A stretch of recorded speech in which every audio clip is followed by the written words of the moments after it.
Tani të dashur shikues, është koha për bisedë. Jemi këtu me Edon Zenelin, kryetar i shoqatës së botuesve të Kosovës. Bashkë do të flasim për edicionin e 25 të panairit të librit pra Prishtina 2025.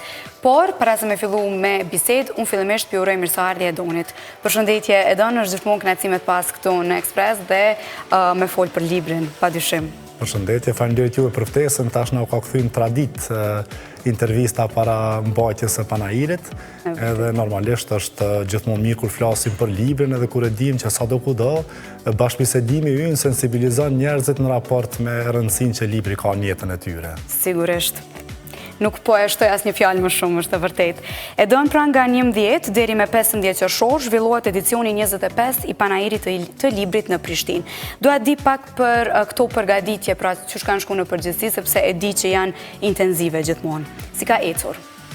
Po, si vjetë festojmë, kremtojmë qerek shekullin e panairit të librit. Panairi i parë i librit në vjeshtën e 99-ës, 25 vjetë mbas, 25 vjetë e gjysmë mbas, ja ku jemi në edicionin 25 me radhë. Normalisht, sa më shumë që afrohet panairi, as më shumë rritet dinamika e përgatitjeve që ne kemi si organizator. Si vjetë, sfida e parë, le të themi, që na ka goditur edhe që ka qenë pak më rënd, është fakti që hapësirën e zakonshme, sallën atelje ku organizohej panairi bashkë me sallën e kuqe, korridorin dhe pjesën e jashtme, nuk e shfrytzuam dot për këtë organizim dhe kjo ndikoi në një reduktim të hapësirës së organizimit të panairit, si rrjedhojë mungesave të përgjithshme që i kemi për organizime të tilla në Kosovë. Kjo konsideroj që vjen të jetë sfida kryesore në organizimin e një ngjarjeje të tillë. E para e punës ai ambient aty, siç e kemi thënë disa herë me radhë, se na është bërë tash i njëjti artikulim çdo vit në raport me vendin se ku organizohet panairi, nuk është as edhe i përshtatshëm, tani edhe ai vend që nuk është as i përshtatshëm, dita ditës sa vjen pamundsohet mbajtja e organizimeve aty. Kjo pastaj ka rezultuar në një rënje të botuesve pjesëmarrës, sepse nuk kemi se ku i akomodojmë gjithë ata botues që janë të interesuar për të marrë pjesë. Edhe po flasim nga 100 botues që merrnin pjesë tradicionalisht në panair, si vjet kemi një reduktim prej 25% të botuesve pjesëmarrës. Gjithsesi, kjo nuk e zbe konsiderojun traditën tashmë 25 vjeçare të një organizimi të tillë dhe pashmangshëm duhet të punojmë shumë që ta mbajmë gjallë një traditë tek mbrapa, shoqëritë, një nga gjërat kryesore me çka krenohen është pikërisht krijimi i traditës. Edhe panairi i librit e ka bërë një gjë të tillë shumë mirë, duke qenë ndër organizimet e para kulturore në Kosovë në pas luftës dhe duke vijuar organizimin e një ngjarjeje të tillë.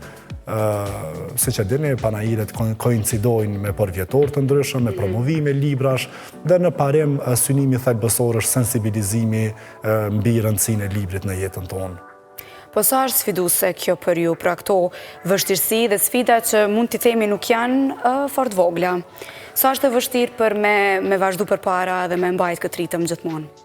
Po pak a shumë le të themi kjo është sfida të jetuarit në Kosovë. Ne jemi të vetëdijshëm që praktikisht në secilën sferë të jetës ende vijojmë të përballemi me vështirësi që në parim nuk do duhet të merresh me to. Dhe kjo është konsideroj unë pjesa më dëmshme e ballafaqimit me gjëra të cilat edhe nuk i ke në dorë, edhe në parim nuk janë ato të cilat do të duhet të merresh me to.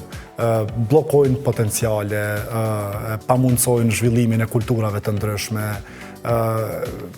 Vijoj të them, Prishtina mbetet kryeqyteti i vetëm Kosovë që nuk ka hapësirë për organizimin e ngjarjeve të tilla. Panairi është një nga ngjarjet. Nuk është vetëm një ngjarje që organizohet. Panairi i librit them, kemi panaire të shumtë të cilat nuk mund të organizohen në Kosovë sepse s'kemi ambiente të përshtatshme. Edhe në këtë formë janë bllokuar potencialet. Unë mendoj që po njëjtë edhe në këtë drejtim. Gradualisht, sidomos viteve të fundit, e kemi parë një rënje të vizitueshmërisë në panair, sepse njerëzit janë lodhur duke i vizituar ato ambiente.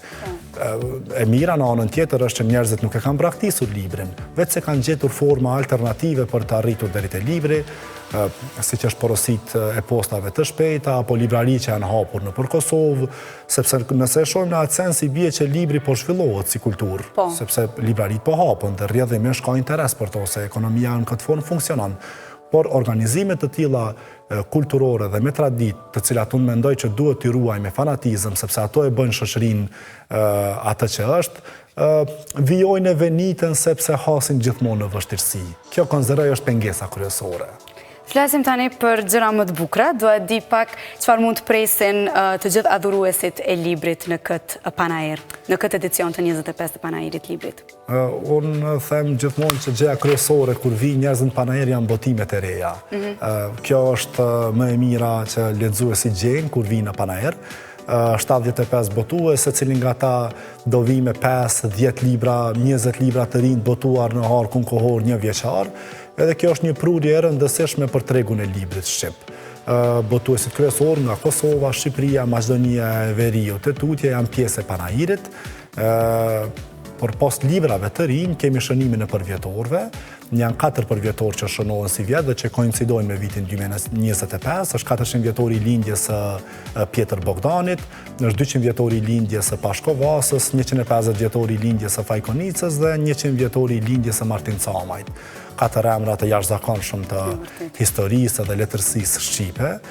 Pastaj kemi 10 promovime, shtëpitë botuese në ambientet e Pallatit të Rinisë, promovojnë vepra letrare të cilat duhet të veçohen në kuptimin pozitiv të fjalës dhe duhet ta kenë vëmendjen e lexuesve kur vizitojnë panairin, dhe po njëjtë kemi edhe çmimet e panairit, të cilat jepen për një kategori veprash letrare e dimenzionesh të ndryshme brenda vetë fushës e letërsisë, siç janë ato për veprën e përkthyer, për veprën në prozë, për shkrimtarin e ri premtues e tutje, të cilat pastaj po ashtu e bëjnë një farë veçimi në kuptimin pozitiv të fjalës të librave të cilët duhet të jenë, mendojmë ne, mendon juria që i veçan ata libra që duhet të jenë në vëmendjen e lexuesve. Panairi është i hapur nga e mërkura deri të dielën, plot 5 ditë me radhë, edhe i bie praktikisht tjetë edhe festa kryesore e librit në Kosovë, po edhe një nga festat kryesore të librit në hapësirat kuflitet shqip. Si vjet, pra panairi i librit trajtohet me temën inteligjenca rrjedh nga libri. Pse kjo zgjedhje? Apo e pengon inteligjenca artificiale librin? Kur filluan në mas përdorimi i rrjeteve sociale, i telefonave të mençur, i formave alternative të leximit, siç është libri elektronik, kishte një frikë se mos kjo nënkuptonte perëndimin e librit. E kundërta ndodhi, ato shërbyen më shumë për librin, sepse libri u reklamua më shumë në rrjete sociale, u lexua më shumë edhe në formate të e-books, por statistika tregonin se libri fizik në botën mbar shitej gjithnjë më shumë. Tani e kemi periudhën e madhe teknologjike të inteligjencës artificiale. Ne mendojmë se edhe ajo mund të përdoret në aspektin pozitiv pashmangshëm edhe në fushën tonë, në fushën e librit, por duhet ta kemi parasysh ku janë burimet e vërteta të dijes, burimet e vërteta të mençurisë dhe të formimit të personit. Inteligjenca artificiale nuk e mund dot librin, është e kuptueshme, edhe në këtë drejtim, duke qenë edhe kontekstuale, motoja vjen inteligjenca rrjedh nga libri. Rrjedh në kohë, rrjedh në hapësirë, edhe kjo shërben gjithmonë si forma kryesore për qoftë për të krijuar dije, për të formësuar njerëz, qoftë edhe për ta pasur leximin si knatësi. Prandaj edhe kjo moto e shoqëron panairin e si vjen. Po keni paralajmëruar edhe të ftuar special shkrimtar nga Franca, por nuk keni dhënë shumë detaje. Shpalosim pak më në detaje dhe këtë pjesë. Po, ishim deri në momentet e fundit në pritje të konfirmimit nga fituesi i çmimit Goncourt, Herve Letelier, i cili e pati konfirmuar ardhjen këto, po për shkak të arsyeve të veta personale, nuk vjen dot. Kemi një shkrimtare franceze, Sophie Kepes, e cila do të jetë e ftuar dhe do të jetë prezente në panair, përkthyese letrare, profesore letërsisë, i botohet libri Çfarkatësia ekskluzivisht për panairin e si vjen të librit. Edhe pashmangshëm do të jenë edhe emrat kryesorë të letërsisë shqipe nga Shqipëria, nga Kosova, të cilët qoftë në stendat e botuesve të vet, qoftë me promovimet që ndodhin në panair, do ta kenë mundësinë lexuesit të takohen nga afër me shkrimtarët dhe të bashkëbisedojnë mbi tema që u interesojnë. Po prisni numër të madh të vizitorëve në përgjithësi, edhe pse pak në fillim e ceke që për shkak hapësirës dhe lokacionit, pak edhe kjo pjesë është zbehur. Por si janë ndjenjat për si vjetë, sa i përket kësaj pjese? Gjithsesi vizita nuk mungon. Vitin e kaluar kishim një rënje të shitjes, por jo edhe të vizitave, të interesimit të njerëzve. Unë them se gradualisht pashmangshëm karakteri i Panairit ka ndryshuar. Më herët shërbente si një librari e madhe, ku njerëzit vinin dhe pajiseshin e blinin libra. Sot, edhe njëherë po e ritheksojmë, duke qenë se jetojmë një realitet kaq kompleks edhe kaq vivid, njerëzit kanë gjetur mundësi të tjera të mbërrinë deri te blerja e librit, që ndodh gjatë gjithë vitit, dhe Panairi shërben tashmë si mundësi edhe për të njoftuar me tituj. Njerëzit vinë, shohin çka është botuar dhe pastaj mënyra se si i blejnë varion. Vizitueshmërinë e presim, normalisht në asnjë vit nuk mund të themi që kemi dështuar në atë drejtim, nuk guxojmë të themi ashtu. Presim po njëjtë edhe si vjetë. Zakonisht, tradita ka qenë që java e pare qershorit e ka shoqëruar Panairin e librit, tashmë duke qenë se nesër është festa e Bajramit, e kemi lëvizur për një javë dhe javës tjetër do ta shënojmë Panairin e librit, duke kthyer pastaj edhe Prishtinën në një kryeqytet të librit brenda kësaj jave. Unë për vete me zë nuk po e pres atë atmosferë, sepse është diçka shumë e veçantë. Sigurisht për çdo vit është shumë mirë me pa kryeqytetin në atë formë. Ju mirëpresim. Faleminderit shumë. Po besoj se do të vazhdoni edhe me traditën e promovimeve e shënimin e përvjetorëve të figurave të shquara, pra është shqiptare, botrore apo jo? Po patjetër. Kjo tradita e përvjetorëve është shumë e mirë, sepse ne duhet ta mbajmë gjithmonë kujtesën në raport me si është ndërtuar një kulturë, si është ndërtuar një traditë, kush kanë qenë shkrimtarët tanë. Jemi të vetëdijshëm që kjo në vetvete nuk është e mjaftueshme, por është një formë për t'i kujtuar emrat kryesorë të kulturës, e të traditës, e të letërsisë shqipe. Dhe në këtë drejtim, ky shënim i përvjetorëve shërben pozitivisht.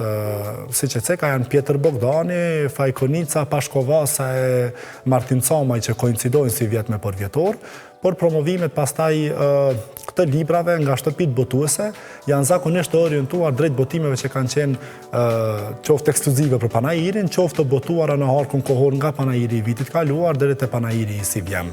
Është një mundësi shumë e mirë për të diskutuar mbi këta libra, për të ngre, le të themi kështu, vëmendjen e lexuesve që vizitojnë Panairin në raport me këta autor, edhe në raport me tema që i trajtojnë. Shoqëria ndryshon, disa tema janë universale, nuk ndryshojnë kur, po disa tema janë edhe shumë kontekstuale. Edhe zakonisht e kemi vënë re që gjatë Panairit janë këto tema që u interesojnë më shumë edhe vizitorëve e lexuesve. Po si do të realizohen këto promovime? Do të ketë ndonjë risi për nga vitet e kaluara sa i përket kësaj pjese?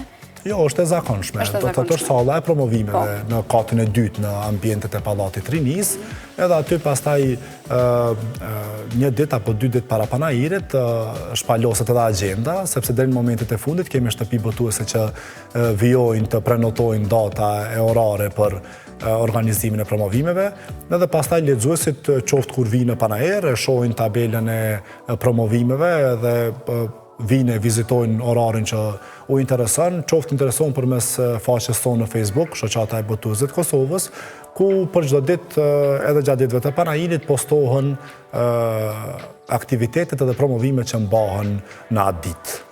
Po, ju keni menduar edhe për një pjesë mjaft veçantë që janë të vegjëlit. Pra do të keni edhe tituj, promovime, por edhe aktivitetet të tjera për fëmijë, a është kështu? Po patjetër. Ka shumë shtëpi botuese, të cilat janë të orientuara drejt botimeve për fëmijë, ta zëvendësi shtëpi botuese Pema. Këtë vit, orientimin kryesor, fokusin kryesor e kemi te botimet për fëmijë.